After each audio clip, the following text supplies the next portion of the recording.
The US says Iran is secretly trying to set up banks in Muslim countries in order to skirt sanctions over its nuclear program. With countries like China being accused of busting the embargo, what impact are the sanctions having on the economies of Iran's trading partners? And are the sanctions designed to drag Iran back to the negotiating table? This is Inside Story.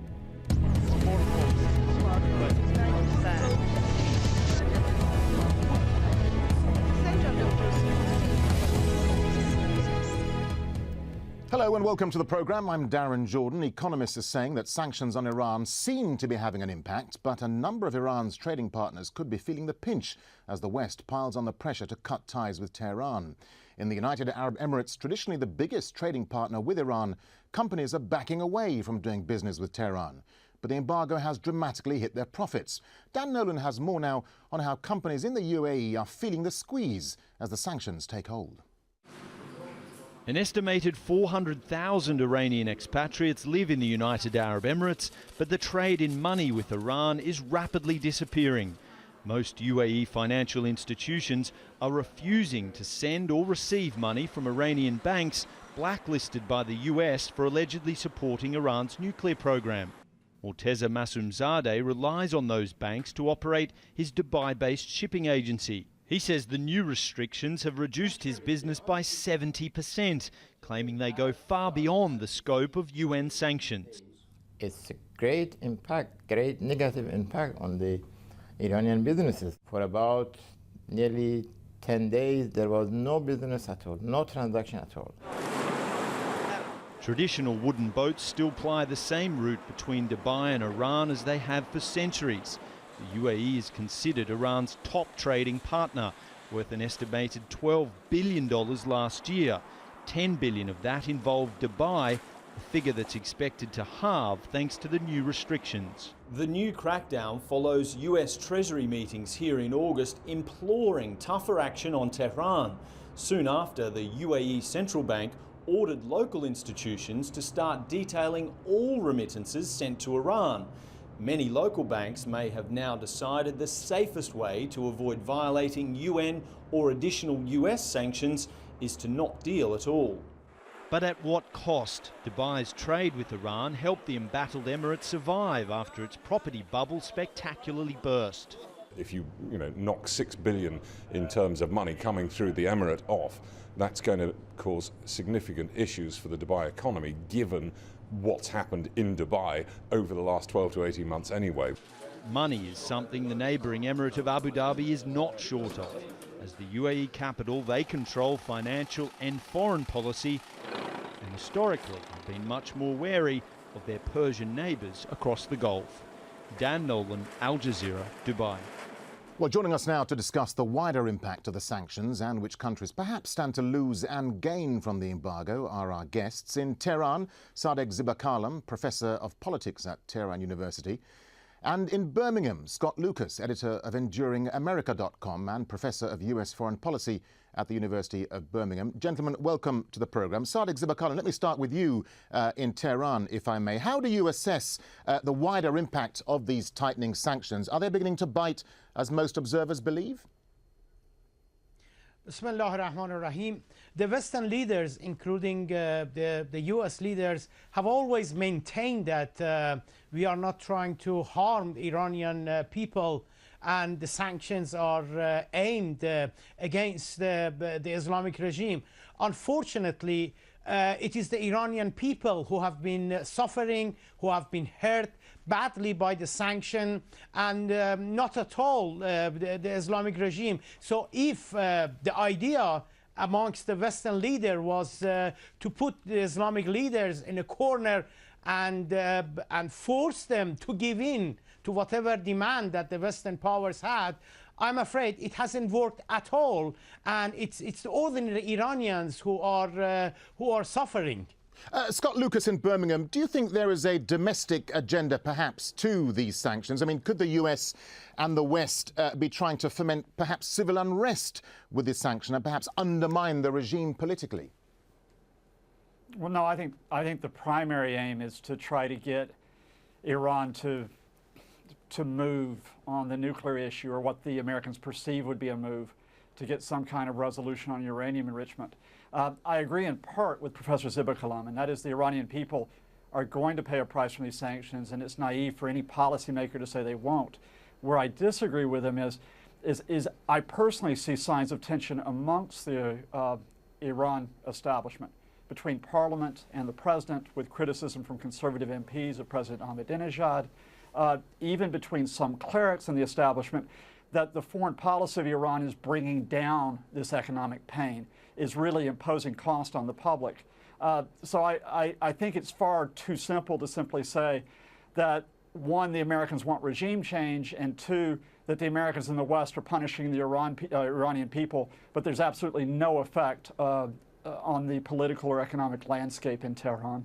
Sadiq Zibakalam, let's bring you back into the discussion here, because what we do know is that domestically, Iranians are beginning to stockpile food and convert their savings into foreign currency as the government prepares to reform long-standing subsidies.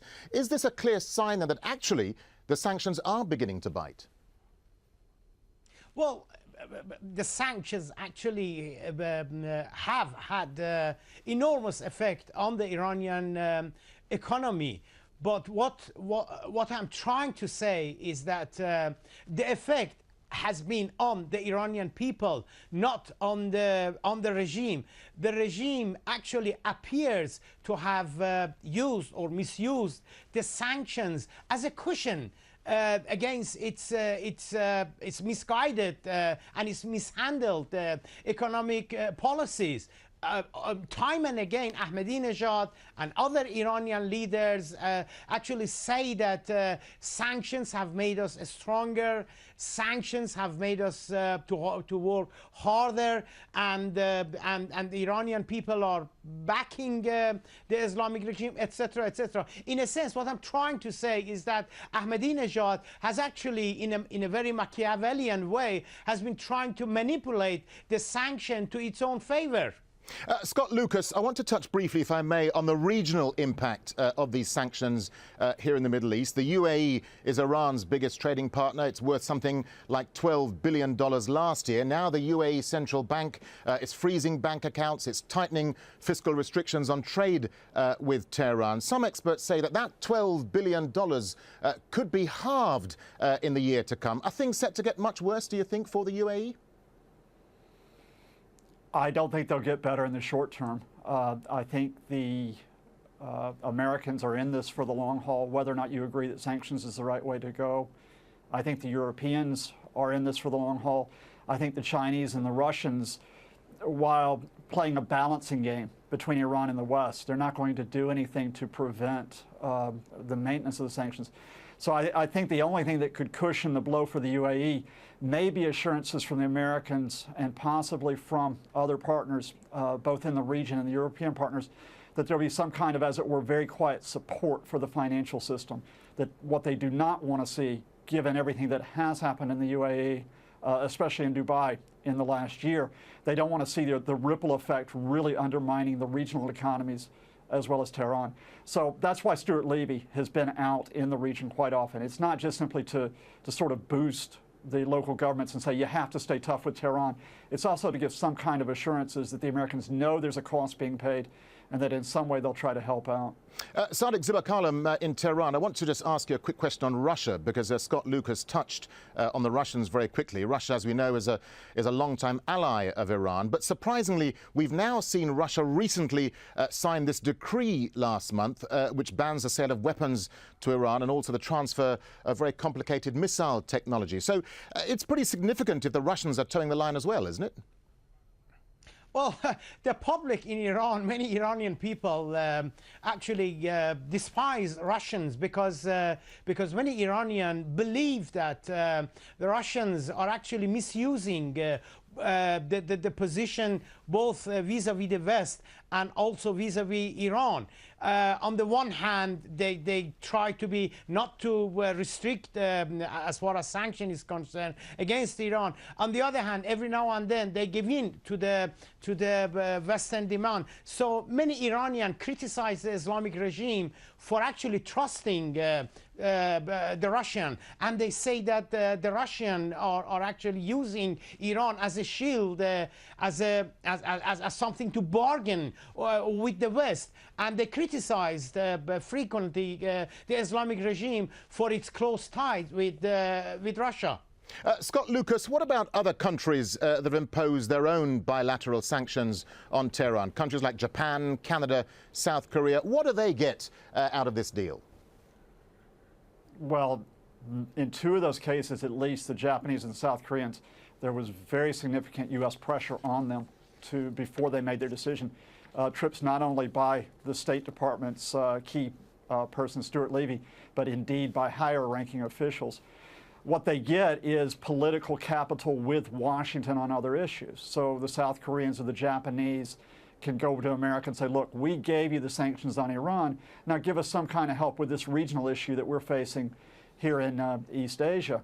The Canadians as well. It helps them maintain a very good political stance. The idea that they are, they're independent, but that they're supportive of Washington. I agree with Professor Zibakalam that, in fact, Iran is not the end point for many of these countries. Iran becomes a pawn in other games. That's true in other Middle Eastern games. It's true in other Central Asian games. And frankly, it's true in other games on the international arena. Gentlemen, stay with us, won't you? Because I'd like to take a quick look now at the history of those sanctions against Iran. In March 2006, Resolution 1696 was passed by the UN Security Council. It warned Iran to suspend all enrichment-related activities. Well, these warnings were ignored. In December 2006, and in response, the Council responded with Resolution 1737. This called on states to block Iran's import and export of, quote, sensitive nuclear material and equipment. Well, 3 months later, Resolution 1747 banned arms exports from Iran. The following year, Resolution 1803 imposed scrutiny on the dealings with Iranian banks. And in June of this year, Resolution 1809 was passed, prohibiting Iran from buying heavy weapons. 1809 also led to an increase in the number of Iranian individuals who've had their assets frozen and are subject to travel bans. Scott Lucas, let me bring you back in here. If you look at the history of the sanctions, they are getting tighter and tighter as Tehran continues to perhaps play a cat and mouse game with the West. But are sanctions the only way forward? Is there any other way apart from the embargo? There's a range of measures that could be taken. To be honest with you, the diplomatic route is one that's sitting right there. The irony is that President Ahmadinejad is very much in favor of talks with the United States and the 5+1 powers, the Europeans, the Chinese, and Russia, on uranium enrichment. He favored these last autumn. The sides were very close to an agreement on the nuclear issue, and it was other conservatives, other members of the Iranian establishment that really undercut the president. I think there's a wider issue, though, which is that everyone sees the nuclear issue as being the real game that's in play here. The fact is that there are broader issues involving regional stability in the Middle East and in Central Asia, and there's issues about the legitimacy of this government. Last month, the United States, for the first time, directed the sanctions not at the nuclear program, but at issues of human rights. And that goes back to, I think, the question in 2009, which is whether the Ahmadinejad government, in fact, was a legitimately elected government. And the Americans now are playing a double game. They may actually be going for a settlement on the nuclear issue, but even if the nuclear issue is resolved, that wider issue of how stable the Islamic Republic is, how stable the system is, continues to hang in front of us. Sadegh Zibakalam, let me put that very point to you, because we know that recently President Ahmadinejad said Iran was ready to come back to resume nuclear talks with the West. I mean, do you see that as a genuine promise, or is it just Iran bluffing and just trying to steam ahead with its nuclear program anyway? No, I don't think any president in Iran, Ahmadinejad or anyone else, actually would have the power to say that, okay, 5+1, we have reached an agreement with you, we are going to freeze the nuclear enrichment, because unfortunately the nuclear enrichment has turned into a nationalistic issue, and Ahmadinejad or anyone else who dares to touch upon this issue would be regarded regarded in Iran as a traitor, because Ahmadinejad criticized very much the reformists and President Khatami for actually giving in for the moratorium for the 2 years voluntary frozen enrichment which Iran underwent under President Khatami. Ahmadinejad actually has accused the reformists of betraying the country's goal, betraying the Islamic Republic objectives, and actually has accused some of Khatami's aide as being a spy. So it would be very difficult for Ahmadinejad to want to give in to the desire of the 5+1 and to compromise over enrichment. Unfortunately, that is a very tight corner that Western power has put Iranian leaders.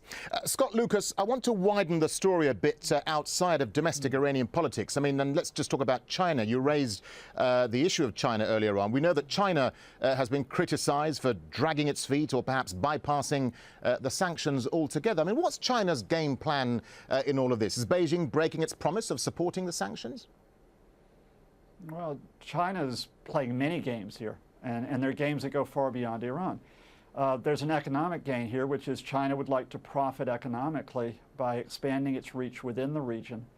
That means, on the one hand, there's the possibility of maintaining expanding economic links with Iran, but on the other hand, there's a political cost at doing that. So what you see the Chinese doing in the short term is actually limiting their exports and their imports of oil and energy resources with Iran, limiting that trade because they get a political benefit out of that from the West, while on the other hand, they don't give up the economic status altogether.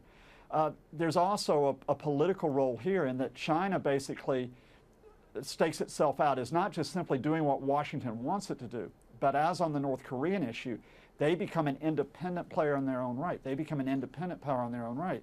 So they will continue to give limited support to the sanctions. They will not defy the international sanctions. On the other hand, they will be calling for a diplomatic solution. They'll be calling for this only to be a short-term economic restriction on Iran while going to some type of talks. In which China, of course, would like to play a role. Yeah, and that's a very interesting point you make. Let me put that to Sadiq Zibakalam. I mean, how much of a difficult balancing act does the Obama administration face? Because on the one hand, as Scott was saying, the US needs China to work on issues like North Korea, yet it needs China's support on sanctions. So, I mean, how difficult is that tightrope?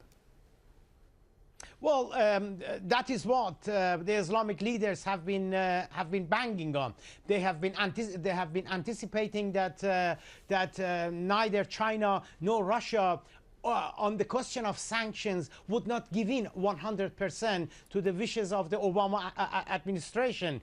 China and Russia, unlike Canada, Japan, or South Korea, they will not give in, and that's what the Iranian leaders are hoping, that by good trade profit to attract China and Russia and to shift them away from Obama administration. And Ahmadinejad thinks that they have been able to do so. Scott Lucas, we know that China remains the last major economy with significant investment in Iran's energy sector. But, I mean, could Beijing's involvement with Tehran jeopardize relations with the US in any way?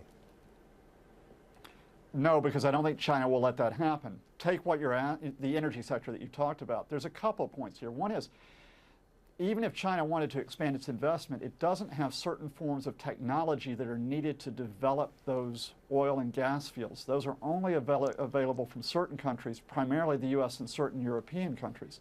So it's not that China's all powerful here.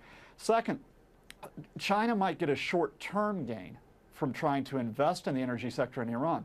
But the cost in basically jeopardizing relations with the U.S., not just economically but diplomatically, in other areas, is it worth paying that price? What you're going to see is China will make noises towards Ahmadinejad and the Iranian government. Look, we understand the position you're in. We want a diplomatic settlement.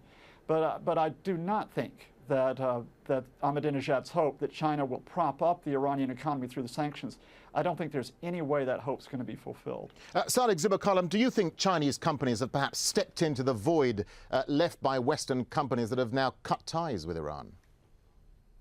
Well, obviously, it's only sensible to anticipate that in the final analysis, the West, including United States, trade-wise, are far more important than Iran. As far as trade is concerned for China, as far as energy is concerned for Iran.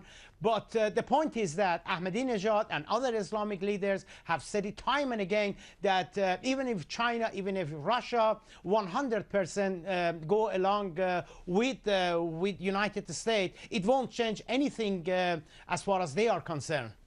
Scott Lucas, how much of a difficult balancing act does the Obama administration have here? Well, it has to balance a number of things. You've talked about how they have to balance between different international partners. They have to balance back home between pressure from Congress for even greater, tougher measures on Iran, and even demands for military action, and balance that versus their hope. I still think they have the hope they can get a diplomatic settlement with Iran. And they have an interesting balancing act which has really emerged since 2009. Initially, the Obama administration was focused almost exclusively on the nuclear issue. Now they have to balance that versus what Iran can do for the United States in a place like Afghanistan, where the United States is in increasing difficulty, and indeed in areas such as Iraq and in the Middle East.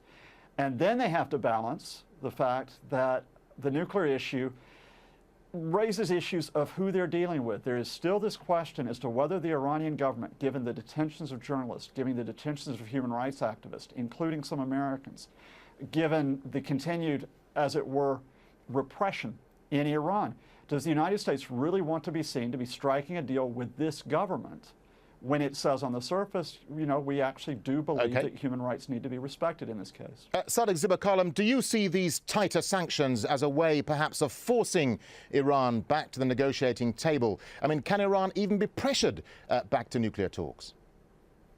I don't know, because on the one hand, we see the rhetoric of Ahmadinejad and other Islamic leaders that they would not give in a budge as far as the nuclear issue is concerned. But I think there can be a face-saving solution. Now, technically, how that can be achieved, I don't know. I'm not an expert on that. But I think perhaps if United States and other Western leaders would have approached Iran actually and helped Iran in a way and trying to find a face-saving solution for Iranian leaders, maybe that is where the key to all this problem lies. All right, gentlemen, we have to leave it there. Thanks to our guests in Tehran, Sadiq Zibakalam, and in Birmingham, Scott Lucas.